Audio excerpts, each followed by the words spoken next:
Welcome to the Rich Report, a podcast with news and information on the world of big data. Today, my guest is from IBM. We have Mike Haydock. He is a IBM Fellow. Mike, how are you doing today? I'm very good, thank you. How about you? Oh, great. You know, it's Friday in Portland and the rain is pouring down, but I wouldn't expect anything less from this part of the country. Are you out in New York there, Mike? Actually, I live in Minneapolis, Minnesota. Oh, great. I lived there for 10 years myself.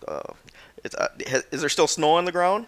There is no snow. It's a beautiful day out. All the lakes are just been declared iced out, so we're in good shape here. Well, terrific. Well, great, Mike. You know, so I got this pitch from your PR folks a couple weeks ago. It's like, hey, you know, IBM's doing great research and with this Fellows program, and I asked them if I could meet you and kind of hear about what you do for your day job. So why don't we go into your slides here, and then we'll do a Q&A at the end. Okay, fine. So welcome, and what I'd like to do is just give you an idea of some aspects of the research that we've been doing around big data. Maybe start a little bit with the IBM Fellows program. In 1962, the chairman at the time, Thomas J. Watson, Jr., created the Fellows program as a way to recognize the best and brightest technical innovations and technical people around IBM, really identifying, you know, those people that were innovative and creative. It's really kind of an honor reserved for the most exceptional technical professionals within IBM. In that crowd, we have a very small amount of fellows. There's about 86 fellows that are active today with the company over the course of the 51-year period since the fellow program was developed. We've only had about 257 fellows, so there's a very few fellows each year. I was part of the cohort group this year that was recognized in that way. And so what we're really asked to do is to help the company with the potential for breakthroughs and doing innovative research.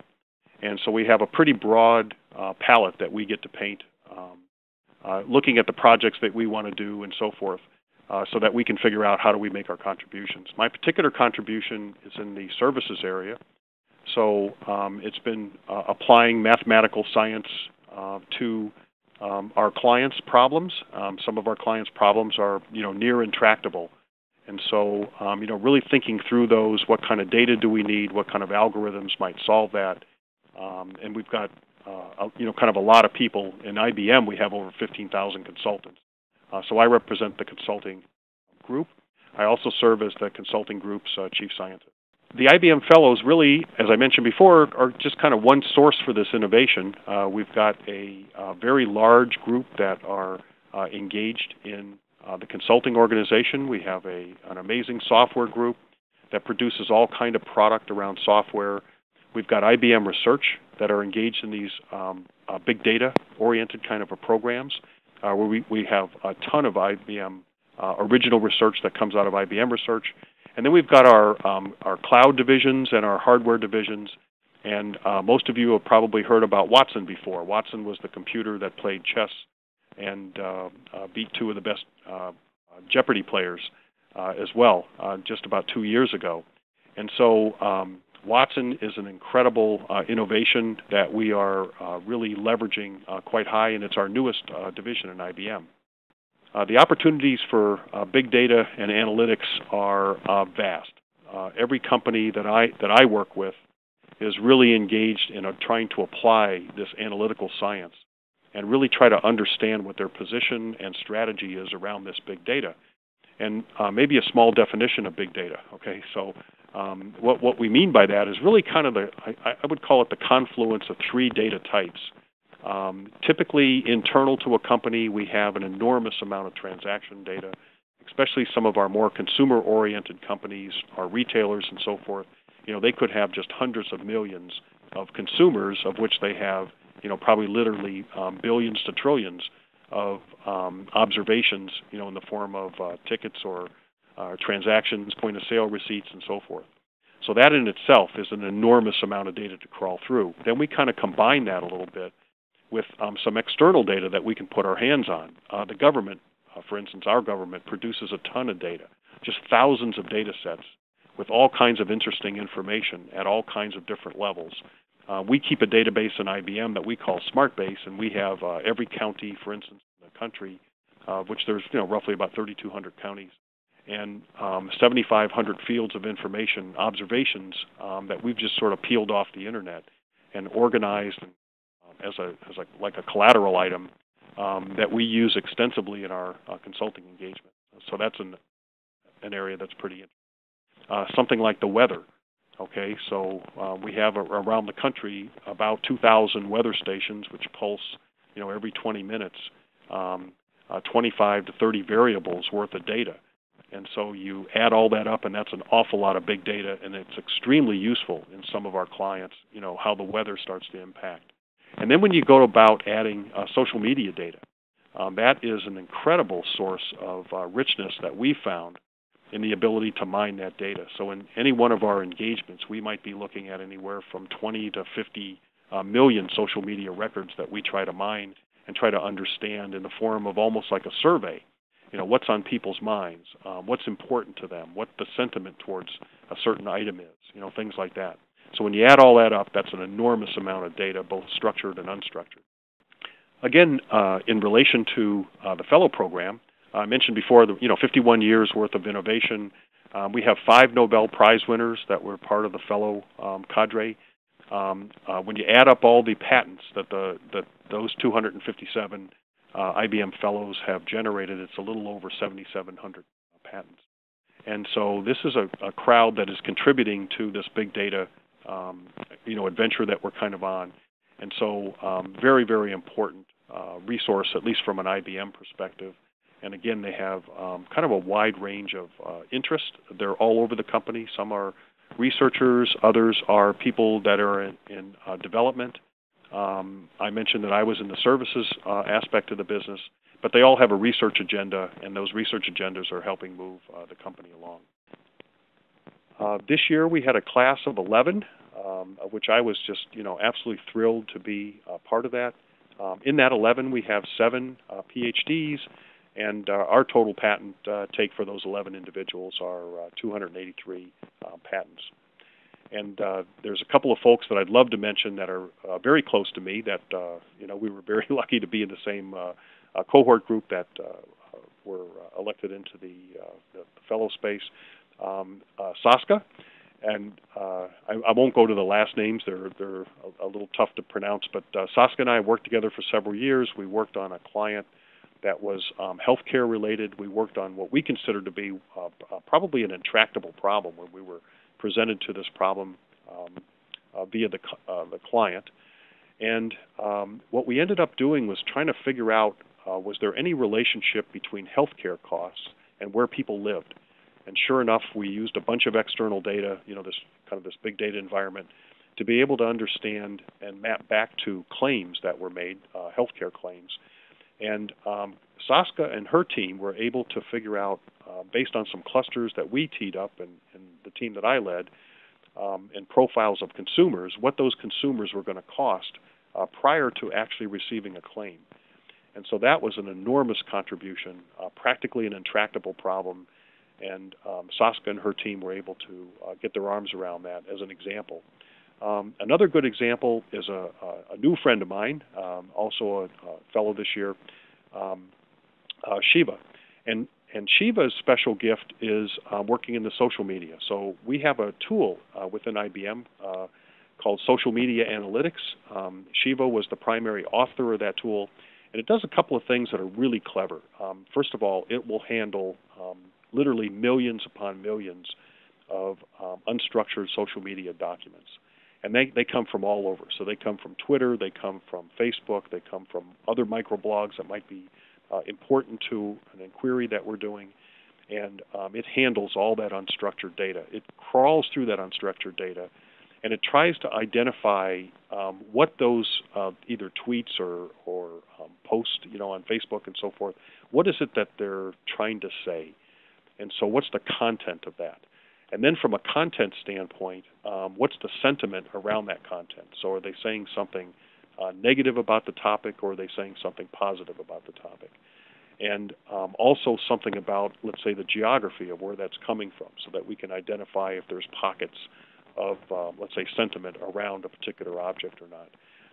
And that's incredibly important in being able to identify cohort groups, which we actually tease out of the data using some codes that I wrote that are able to go in and take this social media data and figure out from an author standpoint what are on authors' minds.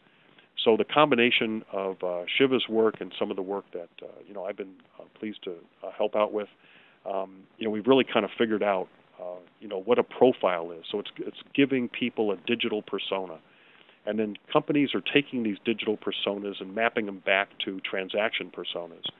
So now we have a very robust identification of who a particular consumer is, as an example. So that's really a significant piece of work.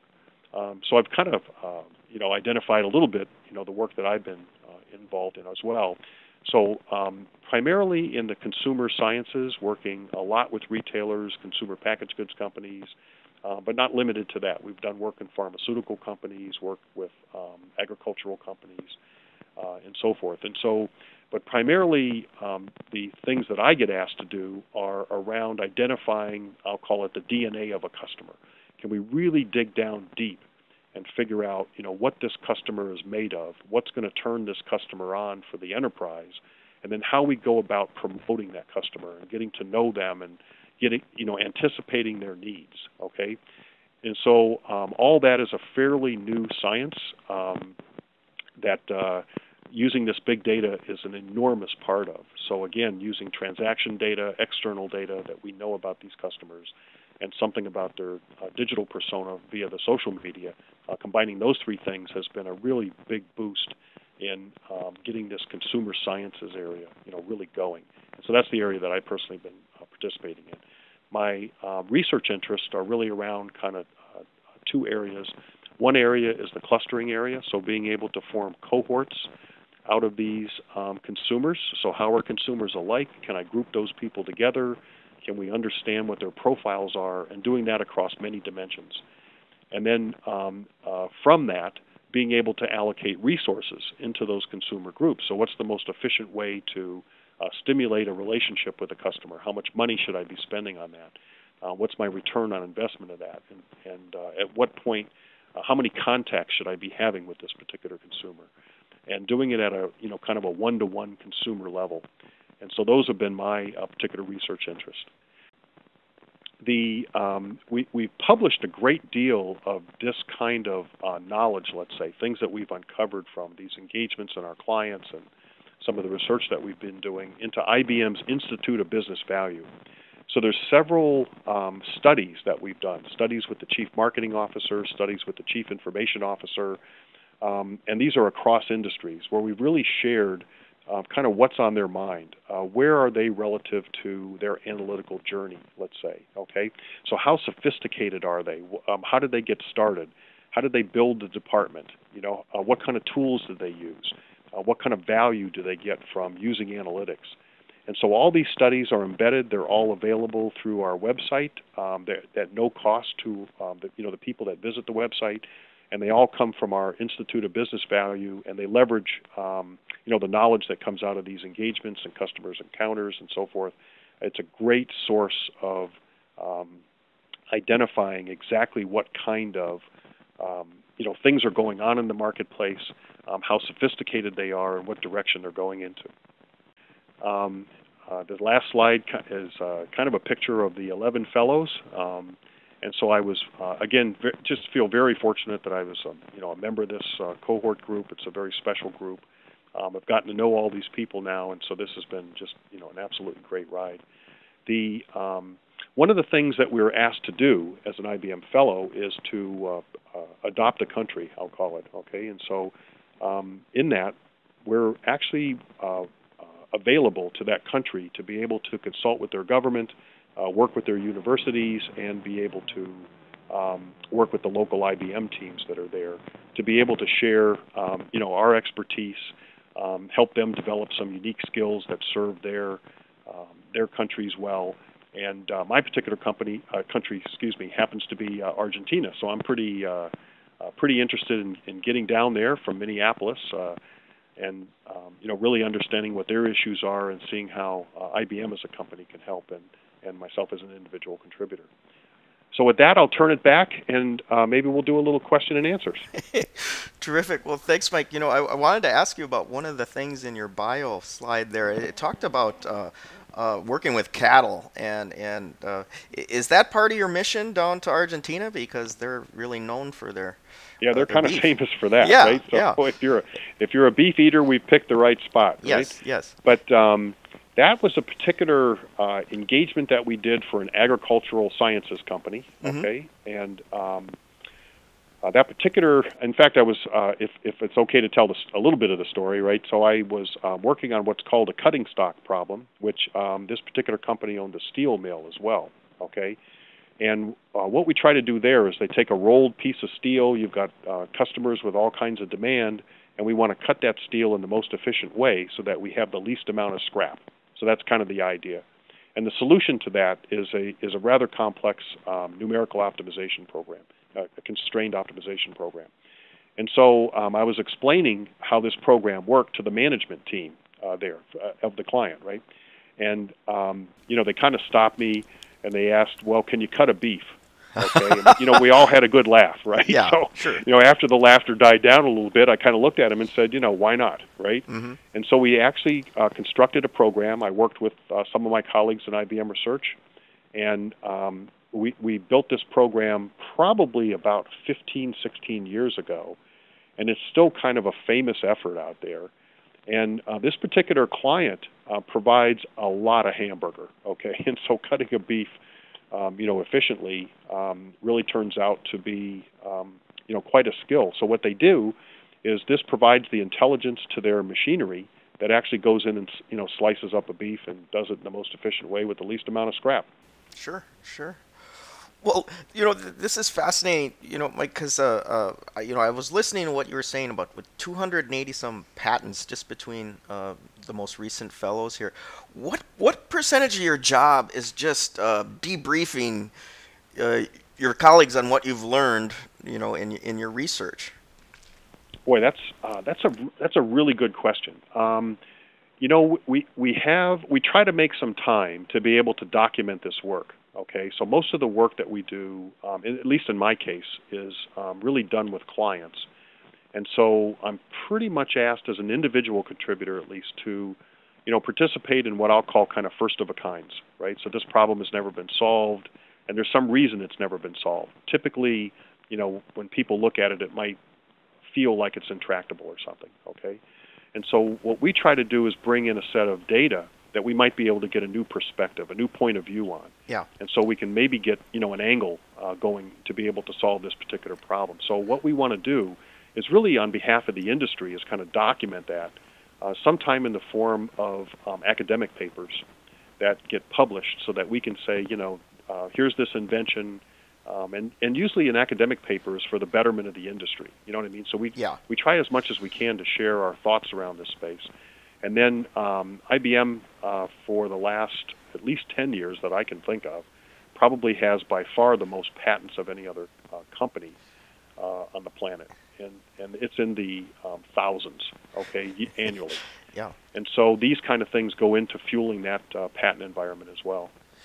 And then, Mike, it sounds like you've been doing this for a while before there was such a thing as a data scientist. But is that what you've always been in your career, would you say?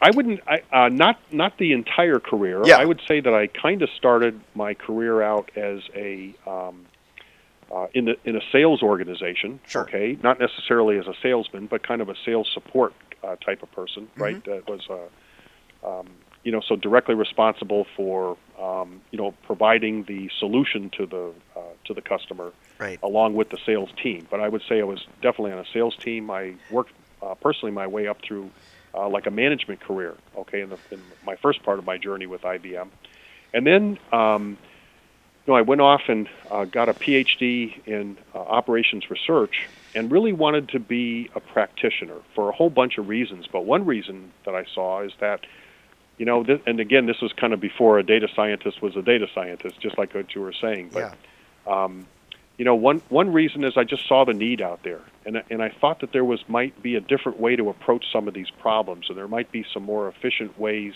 to help companies and stuff. And so that's really caught my interest, and I never lost that passion. So, the ability to serve a company, one of our clients, as a scientist is, really quite an interesting job. And this data science career, for those people who are interested, just has no upper bound. I mean, I think this thing is just going to go to the moon. Well, we certainly read a lot about it, and I write about big data almost every day myself. But I wanted to ask you a little bit about that, Mike. I mean, for young people looking at, trying to choose a career out there, does big data have wheels, or is this going to go away as a fad? What would you say to those folks? Boy, I think this is the same, if you wound the clock back, okay, Yeah. to 1990 or something, right? When data warehouses were just getting their set of legs. Yeah. Things like that, okay? So a data warehouse is not going to go away. It morphs over time, okay? But that's something that's going to be with us. And I think this whole advent of using analytics to reason through the business is going to be a big boost to the way that companies gain productivity. And that's not going to go away, okay? Because I really think that it sharpens the edge on a manager using their gut instinct. So it doesn't replace gut instinct. I think it sort of augments it, okay? So because you still need that gut instinct. No model we're going to build is going to capture everything that's going on. Right. It's not reasonable, but this is something that's going to stay around.